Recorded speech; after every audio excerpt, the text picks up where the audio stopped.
नमस्कार। आज हम उत्तर प्रदेश के उस इतिहास में उतरने वाले हैं जो किताबों में लिखे जाने से भी हजारों साल पुराना है। ये कहानी उस वक्त की है जब शायद सभ्यता अपनी पहली सांसें ले रही थी। तो आइए मिलकर जानते हैं कि इस क्षेत्र की मिट्टी में कौन से गहरे प्रागैतिहासिक राज दफन है।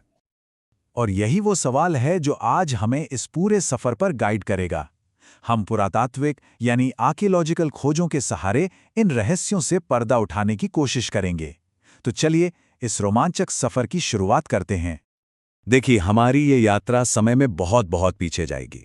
हम शुरू करेंगे पाषाण युग से, मतलब वो जमाना जब इंसान सिर्फ पत्थरों के औजार इस्तेमाल करते थे। और फिर वहां से हम धीरे धीरे कांस्य युग की विकसित सभ्यताओं तक पहुंचेंगे। ये वो दौर थे जिन्होंने असल में आज की दुनिया की नींव रखी। तो हमारी कहानी का पहला अध्याय है पाषाण युग। इसी दौर में हमें इस क्षेत्र में इंसानी जिंदगी के सबसे शुरुआती निशान मिलते हैं, और ये निशान हैं पत्थरों के औजारों और पुरानी बस्तियों के रूप में। पूरा पाषाण काल यानी सबसे पुराने दौर के जो अवशेष मिले हैं वो इन्हीं जगहों से मिले हैं। बेलन घाटी, सोन घाटी और सिंगरौली। कमाल की बात है ना कि इन जगहों ने हमारे पूर्वजों की कहानियों को हजारों सालों तक अपनी मिट्टी में कैसे सहेज कर रखा है। अच्छा, अब जब हम मध्य पाषाण काल में आते हैं तो तस्वीर थोड़ी और साफ होने लगती है। इस युग ने हमें उस वक्त के समाज की एक बेहतर झलक दी है, खासकर प्रतापगढ़ जिले में जो खोजें हुई हैं उनके जरिए। यहाँ हमें सिर्फ औजार नहीं बल्कि इंसानी रिश्तों और उनके संघर्षों की कहानियां भी मिली हैं। सराय नाहर राय की खोजें तो वाकई चौंकाने वाली हैं। यहाँ हमें संगठित युद्ध के शायद सबसे पुराने सबूत मिलते हैं। सोचिए जरा। और साथ ही एक ही कब्र में दफन ये 4 कंकाल, ये उस समय के सामाजिक रीति रिवाजों और शायद किसी बड़ी त्रासदी की कहानी कहते हैं। महदाह में हमें और भी दिलचस्प चीजें मिलती हैं, जैसे युगल समाधियां जो शायद रिश्तों की कहानी बताती हैं।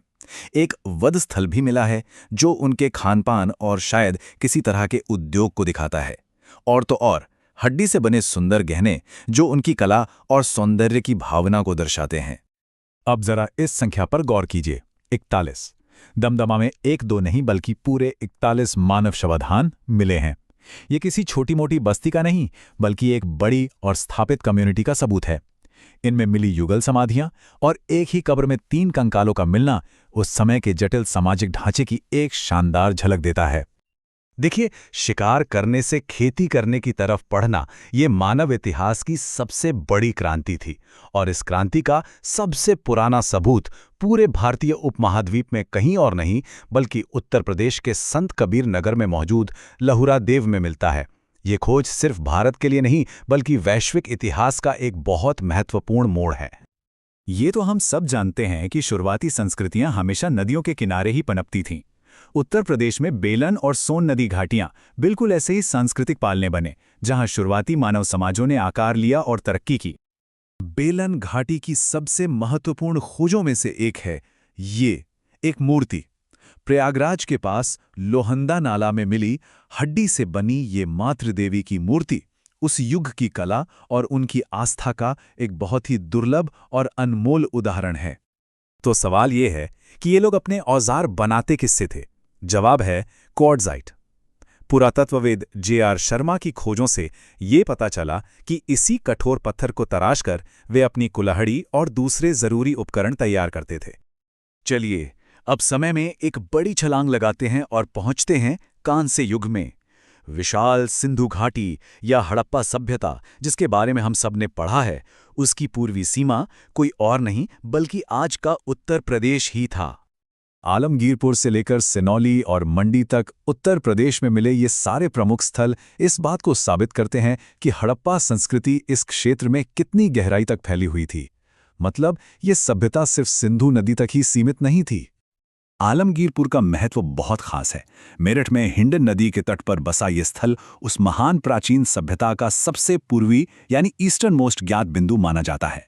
कह सकते हैं कि एक तरह से ये उनकी दुनिया का किनारा था।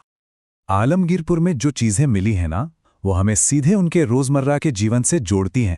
सूती कपड़े का सबूत, रोटी बेलने की चौकी और मोर गिलहरी की चित्रकारी वाले सुंदर बर्तन, ये हमें बताते हैं कि वो लोग क्या पहनते थे, क्या खाते थे और उनकी कला कितनी खूबसूरत थी। उत्तर प्रदेश के दूसरे हड़प्पा स्थल भी अपनी अपनी अलग पहचान रखते हैं।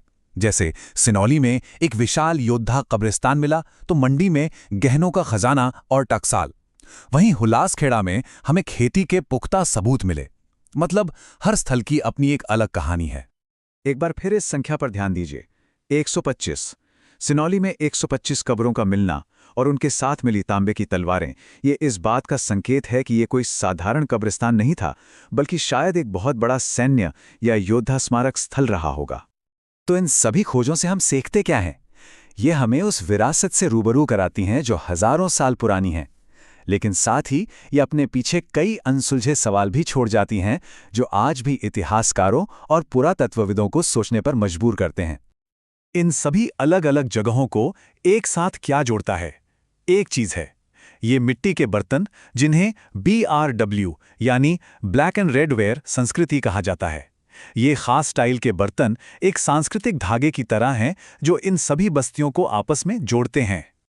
तो इस पूरे विश्लेषण की सबसे महत्वपूर्ण बातें क्या हैं?